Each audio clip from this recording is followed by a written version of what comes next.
बढ़त को गंवा चुका है। दिन के निचले स्तरों पर आकर अब इंडियन मार्केट्स कारोबार कर रहे हैं। पहले देखिए आप निफ्टी बैंक निफ्टी को। निफ्टी इस समय 16,837 पर ट्रेड कर रहा है, लेकिन डे के लोअर लेवल्स है ये। दिन के निचले स्तर 23 अंकों का दबाव। बैंक निफ्टी भी अब 35-36 अंक नीचे कारोबार करते हुए आपको दिखाई देगा। ये भी अपनी सारी बढ़त गंवा चुका है और दिन के निचले स्तरों पर अब बैंक निफ्टी भी आकर ट्रेड कर रहा है। अब इनफैक्ट 150 अंकों की कमजोरी दिख रही है। आधा % का फॉल है ये अगर परसेंटेज टर्म्स में देखें निफ्टी बैंक में। पर मिड कैप्स को देखते हैं, क्योंकि मिड कैप्स भी दिन के ऊपरी स्तरों से फिसले थे, लेकिन लोअर लेवल से अभी आप देखेंगे तो लोअर लेवल से थोड़ी सी अभी भी दिन के निचले स्तर ही हैं, लेकिन हरे निशान में मिड कैप इंडेक्स कारोबार कर रहा है। तो ऑलमोस्ट 0.17% की बढ़त, लेकिन डे के lower levels mid cap index में भी देखने को मिल रहे हैं, हालांकि हरा निशान है। अब एक बार फटाफट से संकेतों को देख लेते हैं क्या मिल रहे हैं और उसके बाद राय लेंगे बाजार पर भी और साथ ही स्टॉक्स भी आपके लिए लेकर आएंगे। इंटरनेशनल मार्केट से क्यूज देखेंगे तो सबसे पहले नजर डालेंगे एशियन मार्केट्स पर। निक्केई 1% ऊपर है, शंघाई नीचे, हैंगसेंग में 1% का फॉल है, कॉस्पी कर रहा है फ्लैट ट्रेड।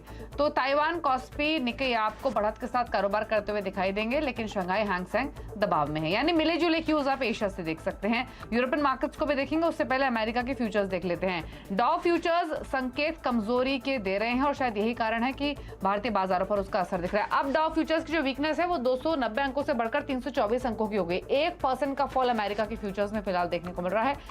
और अगर आप नेस्डैक फ्यूचर को देखेंगे तो यहाँ तो गिरावट और ज्यादा है। अब 168 अंकों की गिरावट नेस्डैक के फ्यूचर में दिख रही है, जो कि 1.5% के आसपास है। तो डाउ फ्यूचर 1% नीचे, नेस्डैक का फ्यूचर 1.5% नीचे कर रहा है कारोबार, जो कि बेहतर संकेत नहीं है। यूरोपियन मार्केट्स की ओपनिंग पर नजरें होंगी और यूरोपियन मार्केट्स को देखेंगे तो वहां भी जो शुरुआत है वो दबाव के साथ ही होने की प्रोबेबिलिटी है। अब करना क्या है, इस पर राय ले लेते हैं। रिमेनिंग सेशन के लिए क्या स्ट्रैटेजी रहेगी उस पर भी फोकस करेंगे, लेकिन फटाफट से अब तक हुआ क्या बाजार में वो बड़ी बातें आपके सामने लेकर आ जाते हैं। तो बाजार अपनी सारी बढ़त अब गवा चुका है। निफ्टी 16,850 के नीचे फिसल चुका है। निफ्टी बैंक में सबसे ज्यादा कमजोरी है 150 अंकों की। हालांकि मिड कैप भी दिन के निचले स्तरों पर आया है, लेकिन फिलहाल हरे निशान में ट्रेड कर रहा है और दिन के ऊपरी स्तरों से मिड कैप इंडेक्स भी ऑलमोस्ट 400 पॉइंट नीचे आ चुका है। अब आप पॉकेट्स देखेंगे तो metal, pharma, FMCG, oil and gas, ये कुछ सेलेक्ट पॉकेट्स है जहां पर थोड़ी बाइंग है। गिरने वाली पॉकेट्स में आपको दिखेंगे IT stocks, capital good stocks, consumer durable stocks ही थोड़े प्रेशर में हैं। बैंक्स तो हैं ही, और मिड कैप्स में बढ़त हल्की बनी हुई है। शुगर स्टॉक्स, सरकारी बैंक स्टॉक्स, पीएसयू स्टॉक्स, यहाँ थोड़ी सी बाइंग आपको देखने को मिल रही है। पहले राय लेते हैं इंडेक्स पर। प्रकाशगाबा.com के प्रकाश गाबा हमारे साथ मौजूद हैं। गाबा साहब नमस्कार, स्वागत है आपका। सारी बढ़त बाजार गवा चुका है, दिन के निचले स्तरों पर है। संकेत अमेरिका के फ्यूचर्स से खासतौर से खराब ही हैं। क्या व्यू है, लेवल्स के हिसाब से क्या रणनीति है? Good afternoon. दीपक है तो वीक, जैसे ही सुबह गैप अप खुला तो उसका लगातार सेलिंग आ रही है। अगर फ्लैट खुलता तो शायद एक अप मिलता शॉर्ट कवरिंग का। तो शॉर्ट कवरिंग अपर रीजन पे हुई है और हो रही है, लेकिन उसके बावजूद नीचे गिरावट देख रहे हैं। तो मुझे मार्केट वीक ही नजर आता है।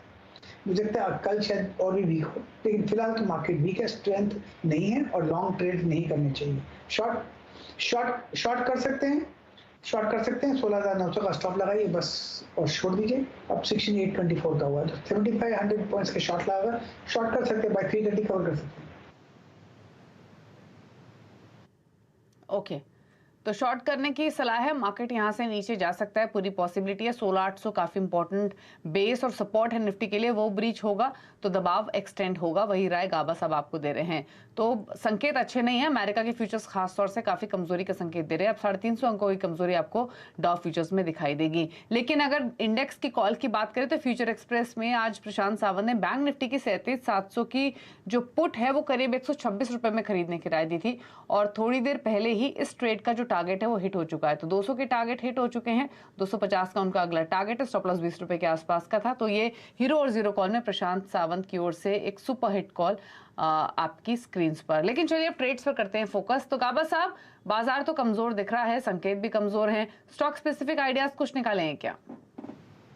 डिफिकल्ट है, दिक्कत है, इसलिए मैंने बहुत कम निकाले हैं। मुझे लगता है कि ग्लैंडमार्क की शायद वीक नजर आता है। पॉसिबल है कि ग्लैंडमार्क में कप मिले। 385 का स्टॉप लगाइए, ऑन द अपसाइड 395 पॉसिबल है। बस एक ही स्टॉक निकाला है मैंने।